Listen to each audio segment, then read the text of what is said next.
ኢዮብ ብዙ ነበረው ግን ሁሉን አጣ። ሰዓት የለንም የእርሱን ንብረት ለመቁጠር። ሁሉን አጣ።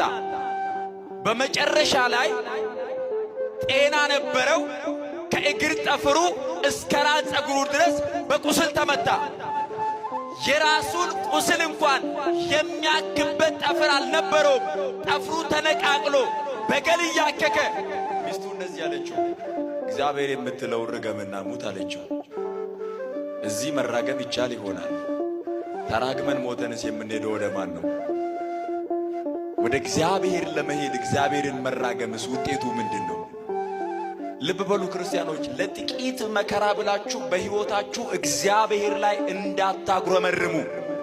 እስራኤላውያንን ከባርነት አውጥተው ሲያጉረመርሙ 40 ዓመት በረሃ ላይ ፈጃቸው እግዚአብሔር።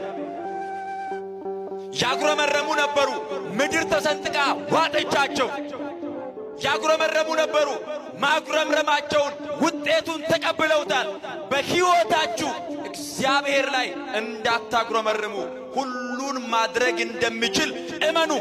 የትኛውንም ችግር፣ የትኛውንም መከራ፣ የትኛውንም ፈተና ማን ማሻገር ይችላል? እግዚአብሔር ይችላል። አሁን ይሄ ዝም ብሎ ግብዝነት ሳይሆን በእምነት ማን ይችላል ማለት አለባችሁ።